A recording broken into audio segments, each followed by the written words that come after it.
Hello everyone, good morning to all of you and welcome back my YouTube channel Rathore English Research Center. My dear friends, after a long time we will meet the same time, same channel and same topic. Yes my dear friends, आज जो है हम लोग one of teacher के 5 number class लेने जा रहे हैं और ये जितने भी वन ऑफ टीचर का वो एग्जाम के लिए से बहुत ही महत्वपूर्ण होगा. सो आज के without waste time and let start today class. आज की फर्स्ट वन ऑफ सब्स्टिट्यूशन जो है अमेचर है. क्या है? अमेचर.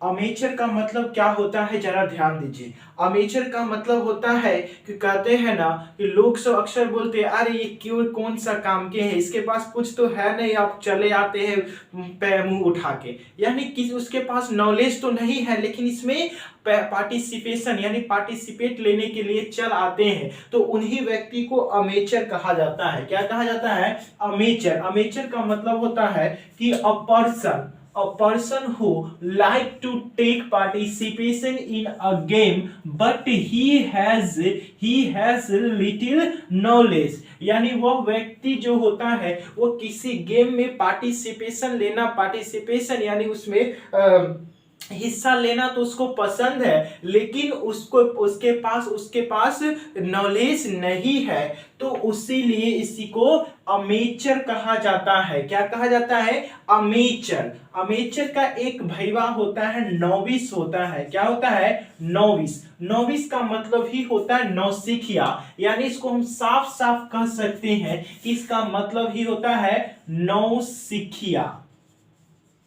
क्या होता है? नौसिखिया. यानी जिसके पास नॉलेज न हो और उसमें हिस्सा लेना चाहता हो तो उसी क्या कहते हैं? अमेचर कहते हैं. उसके बाद सेकेंड वर्ड है, second number one of substitution है एमनेसिया. क्या है? एमनेसिया. एमनेसिया का मतलब क्या होता है जरा ध्यान दीजिए. एक ऐसी स्थिति हो जाना, एक ऐसी स्थिति में लोग अपनी मेमोरी जो पावर होती है पूरी तरह से लॉस कर देते हो जाते हैं और वो किसी चीज को ध्यान नहीं रख पाते हैं, तो उसी को एमनेसिया कहा जाता है. क्या कहा जाता है? एमनेसिया कहा जाता है. एमनेसिया का मतलब कि a medical condition in which somebody lost his memory जो अपने मेमोरी को खो देते हैं. एक ऐसी स्थिति मेडिकल कंडीशन उसमें अपनी मेमोरी को खो देते हैं तो वह क्या हो जाते हैं? एमनेसिया हो जाते हैं. यानी भूलने की बीमारी हो जाना है ना, उसको हम कह सकते हैं कि उसे भूलने की बीमारी है. भूलने की बीमारी लिख लीजिए.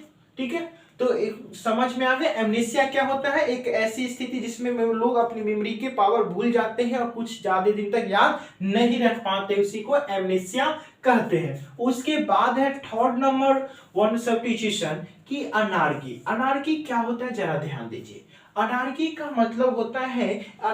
मतलब जो होता है कि ऐसी स्थिति हो जाने, यानी कोई परिवार हो या कोई देश हो या कोई ऑर्गेनाइजेशन हो, किसी भी चीज में अगर एक ऐसी स्थिति आ जाती है जिसमें उस कंपनी के या तो कोई मैनेजर या देश के प्रधानमंत्री या कोई सरकार या घर के जो मुखिया होते हैं वो जो उसको पूरा कंट्रोल नहीं कर पाता है, उसी को अनार्की कहते हैं. अनार्की का मतलब होता है अराजकता.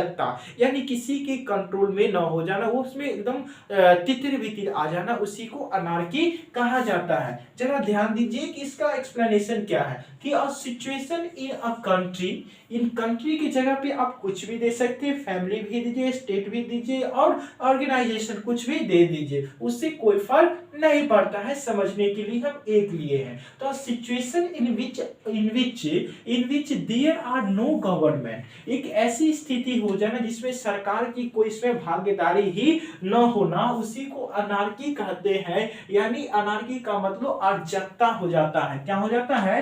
अराजकता हो जाता है. अराजकता हो जाता है. उसके बाद एक बात और ध्यान दीजिए, अनार्की से ही बना है अनार्कीइज्म यानी अराजकतावादी. क्या बना है? अनार्की से ही बना है अनार्कीइज्म. अनार्कीइज्म, जो अराजकतावादी लोग जो होते हैं और उसी को अनार्कीइज्म कहते हैं। जबकि अनार्किस्ट जो होते हैं, जो इनके बारे में जो जांच पड़ताल करके उसके सही मायने को बताता है, उसी को अनार्किस्ट कहते हैं, अराजकताएं कहते हैं। उसके बाद है एंथ्रोपोलॉजी। एंथ्रोपोलॉजी क्या होता है, जरा ध्यान दीजिए।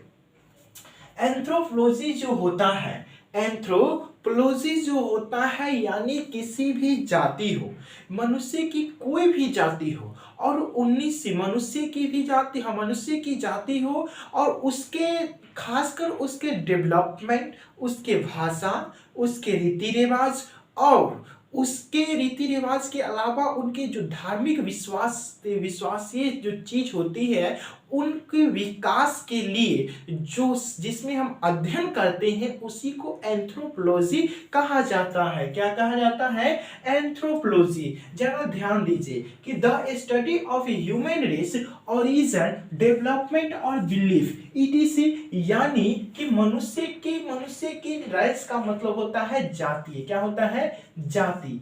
रेस का मतलब जाति होता है, और एथनिक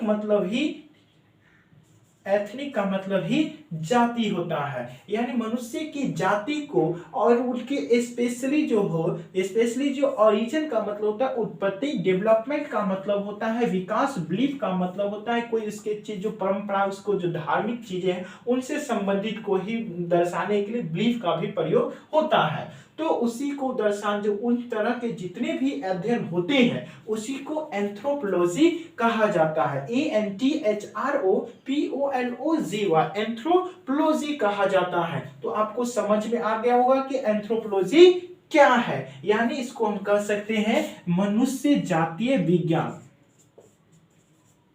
मनुष्य जातीय विज्ञान, है ना, मनुष्य जातीय विज्ञान हम कह सकते हैं। उसके बाद है 5 नंबर वर्ड, ज्यादा ध्यान दीजिए। 5 नंबर वर्ड सब्स्टिट्यूशन जो है, आर्किव्स।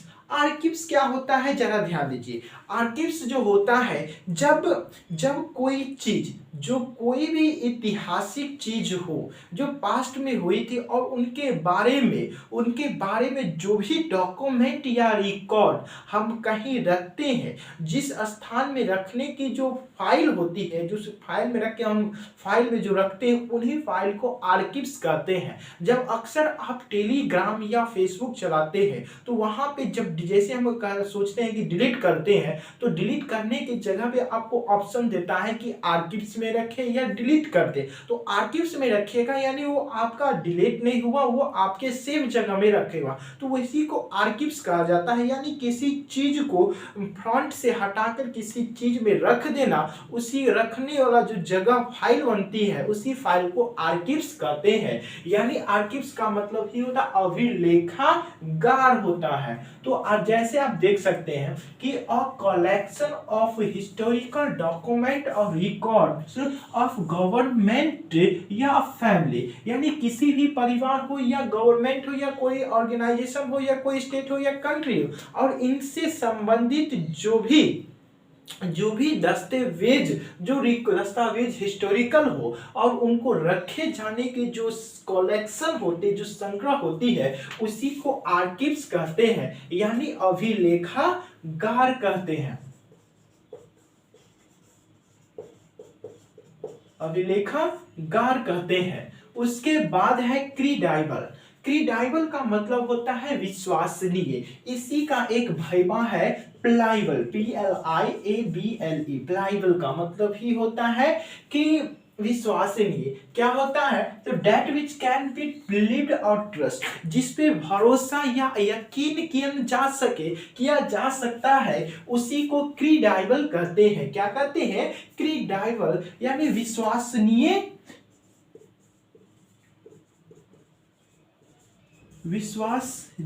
होता है। क्या होता है, विश्वसनीय। क्रीडाइबल का मतलब क्या होता है, विश्वसनीय। बहुत ही आसान शब्द है। चलिए उसके बाद है 7 नंबर। 7 नंबर क्या है जरा ध्यान दीजिए। 7 नंबर है इफेमिनेट। इफेमिनेट का मतलब क्या होता है जरा ध्यान दीजिए। जब आप अक्सर जब रेलवे स्टेशन जाते हैं या कभी टोल प्लाज्मा के पास होते हैं तो वहां पे कुछ लोग आते हैं, इस तरह करते आते हैं और आपसे कुछ लेकर ही जाते हैं, तो उन्हीं व्यक्ति को इफेमिनेट कहा जाता है, जो न तो नारी है न तो मर्द है, बीच वाले यानी न्यूट्रल जेंडर के सॉरी हाँ न्यूट्रल जेंडर के, कॉमन जेंडर जो बोलते हैं या कॉमन जेंडर, हाँ कॉमन जेंडर न सॉरी न्यूट्रल जेंडर, हाँ न्यूट्रल जेंडर के जो अंतर्गत आते हैं उसी को क्या कहते हैं इफेमिनेट, यानी साफ साफ कहे कि अर्धनारी, जो महिला और पुरुष दोनों की तरह होते हैं उसी को इफेमिनेट कहते हैं। अ पर्सन हु लुक्स और साउंड्स लाइक वीमेन और गर्ल, और मैन भी कर दीजिए, पुरुष की तरह भी बोलते हैं, यानी अर्धनारी उसे कहा जाता है।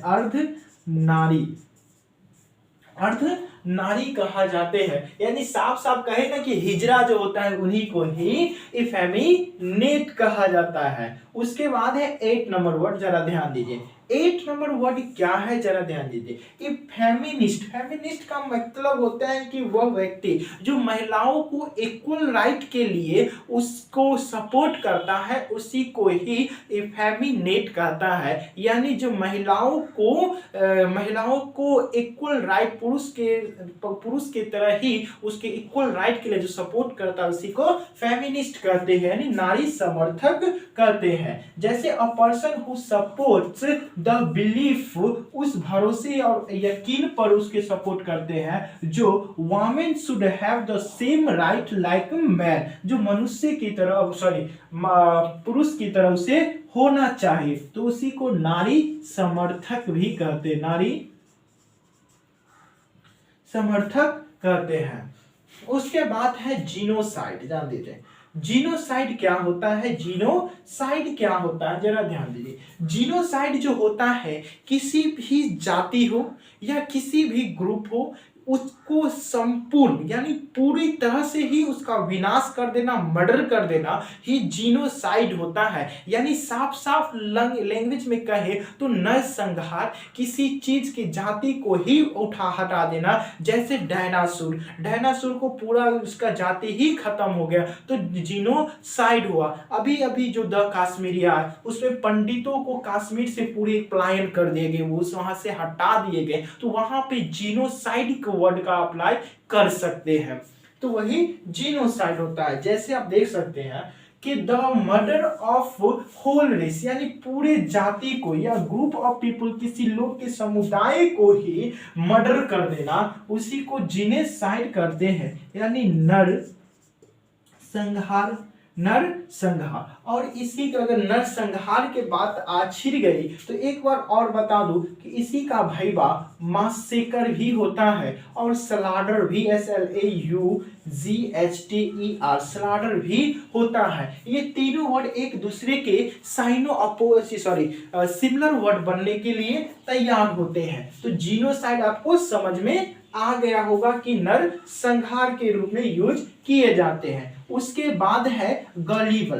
क्या है गलीबल का मतलब क्या होता है कि easily tricked because of being too trusty, यानी एक व्यक्ति जो किसी भी चीज को आसानी से मान लेता है उसी को ट्रस्टी, यानी किसी चीज को आसानी से मान लेने वाला व्यक्ति को ही गॉलिबल कहा जाता है। यानी भोले भाले जो व्यक्ति होते हैं उसी को गॉलिबल कहा जाता है। जैसे आप देखें कि इजिली ट्रिक्ड, यानी ट्रिक्ड का मतलब झांसे में पड़ जाना या फंस जाना, because of being too trusting, बहुत अधिक विश्वासी होने के कारण किसी भी बातों की शिकार हो जाना या किसी भी लोभ लालच में शिकार हो जाना, उसी को गॉलिबल कहते हैं। यानी भोला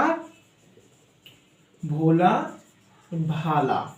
इसी का एक भैया होता है क्रीडोलस, जरा ध्यान दे, DULOUS, क्रीडोलस का मतलब ही होता है भोला भाला। उसके बाद है ऑनोनेरियम। ऑनोरेरियम। ऑनोरेरियम का मतलब होता है, जरा ध्यान दीजिए, ऑनर का मतलब होता है, ऑनर का मतलब होता है आदर और सम्मान। और आपको बखूबी एक वर्ड पता होगा, ऑनोनरी। क्या होगा पता होगा?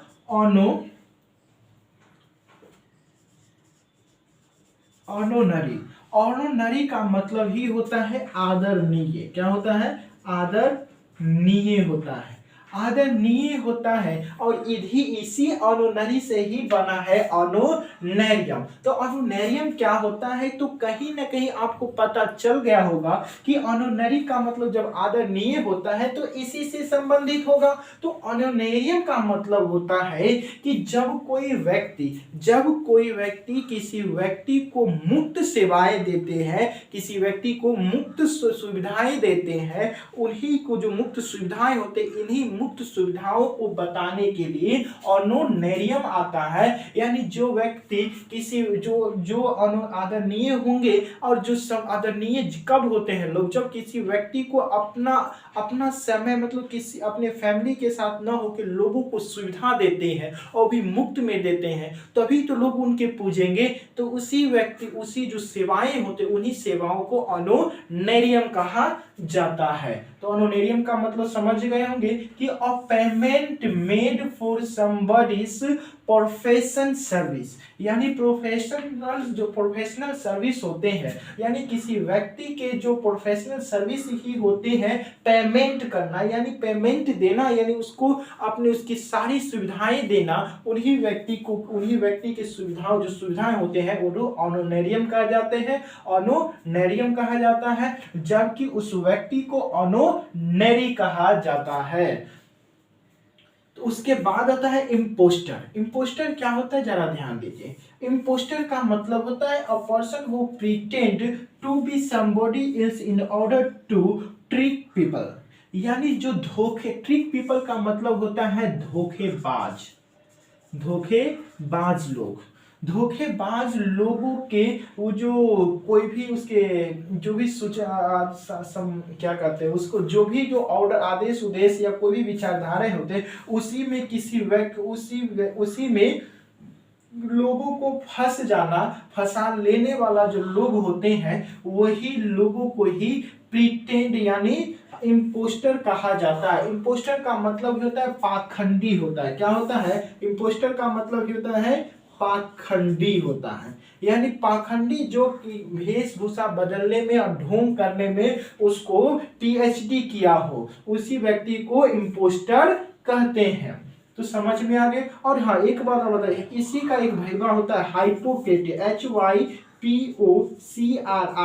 HYPOCRITE। हाइपोक्रेटी का मतलब ही होता है पाखंडी होता है। उसके बाद 30 नंबर सब्स्टिट्यूशन है इंसॉल्वेंट। इंसॉल्वेंट का मतलब क्या होता है? जरा ध्यान दें। A person not having enough to pay what he owes. यानी वो व्यक्ति जो उसके पास पर्याप्त मात्रा में उसने पे नहीं कर सका, क्योंकि उनके जितने भी पैसे थे वह डूब गए। अक्सर लोग देखते होंगे कि शेयर मार्केट में पैसे लगाते हैं और वो डूब जाते हैं, वो कंपनी ही भाग जाते हैं। तो कहते हैं ना कि दिवालिया हो गया, बुड़ गया, लुट गए, बर्बाद हो गए। तो उसी चीजों को बताने के लिए इंसॉल्वेंट का यूज किया जाता है। इसी का एक और भेबा होता है बैंकक्रप्ट होता है। अगर इसी को कहे तो रुनीड भी कह सकते हैं, यानी बर्बाद हो जाना भी कह सकते हैं। तो इंसॉल्वेंट का मतलब समझ गए कि दिवालिया होता है। क्या होता है? दिवालिया होता है। उसके बाद है इटिनरेरी।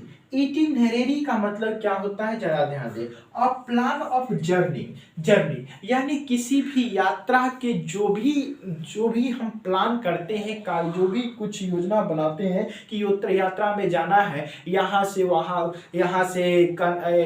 से हम मुंबई जाएंगे, मुंबई घूमेंगे, माल पटाएंगे।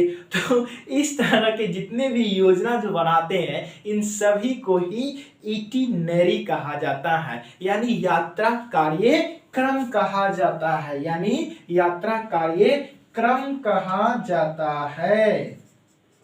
यात्रा कार्य क्रम, क्रम यात्रा कार्यक्रम कहा जाता है। और जरा ध्यान दीजिए, इटिनरी का मतलब क्या होता है? यात्रा कार्यक्रम। और जो आप जो वहां जाएंगे तो यात्री जाइएगा ना, तो यात्री को एक इसी से बना है, इटिनेरेंट बना है। क्या बना है? ITNARANT, इटिनेरेंट बना है। इटिनेरेंट का मतलब ही होता है घुमक्कर या यात्री, या कहे तो विजिटर भी बोल सकते हैं। क्या बोल सकते हैं? विजिटर भी बोल सकते हैं। उसके बाद 50 नंबर वर्ड है मोनार्की।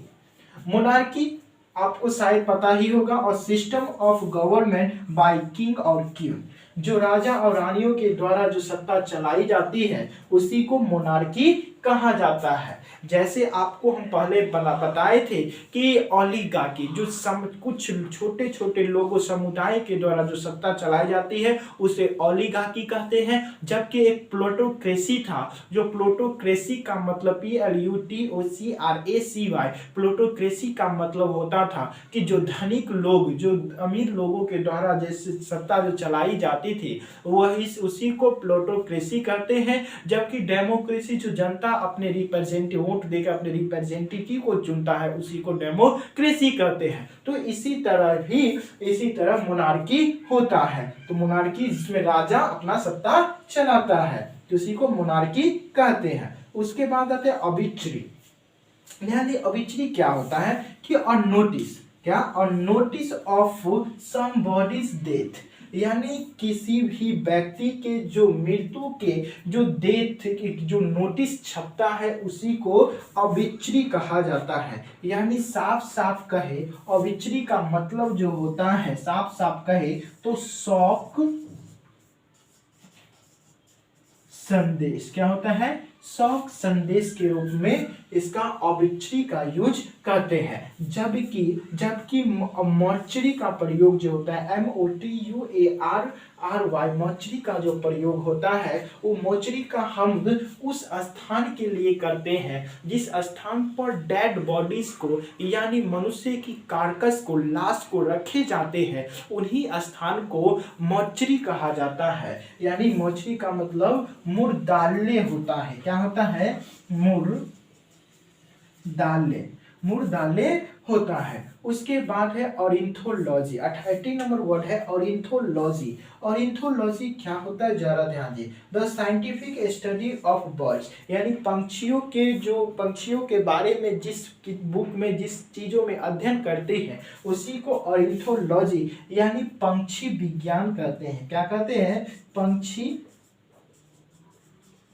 विज्ञान कहते हैं। और ऑर्निथोलॉजी का मतलब पंछी विज्ञान कहते हैं। उसके बाद है 90 नंबर वर्ड, जरा ध्यान दीजिए। क्या है? 90 नंबर वर्ड है कि अ पर्सन हु स्पीक लेस, यानी वह व्यक्ति जो बहुत ही कम बोलता है उसी को ही रेटिसेंस कहते हैं, या उसको रिजर्व भी कहे जाते हैं।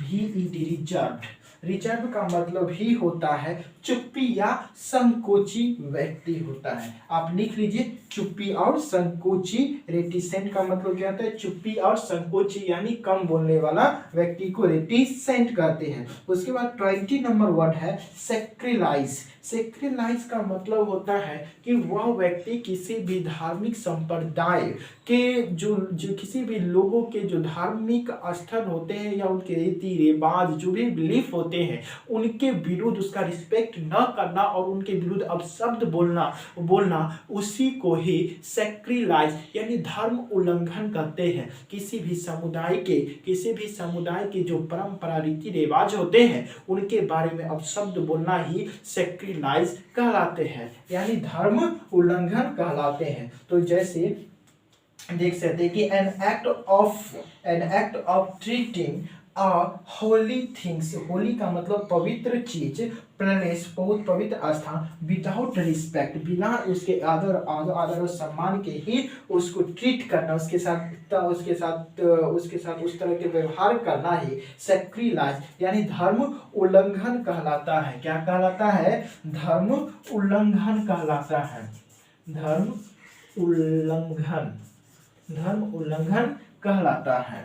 उसके बाद है सोनेट। आज की अंतिम वर्ड है सोनेट। सोनेट का मतलब होता है कि अ पोयम, क्या होता है, अ पोयम विच हैज 49, यानी 14 लाइंस की पंक्ति वाले जो भी कविताएं होती हैं उसको सोनेट कहा जाता है। तो आज हमने आपको 20 वर्ड नंबर में हम आपको एक सीरियल में 21 वर्ड्स बताए, बाकी इससे जो इसके रिलेटेड जो वर्ड थे वो भी हम आपको बताए। तो लगभग 30 के आसपास आपको पुर जाते हैं। हर एक वीडियो में 30, 35, 32 इस तरह हम आपको वर्ड बताते हैं और इसी तरह ये जो सेशन है चलते रहेंगे।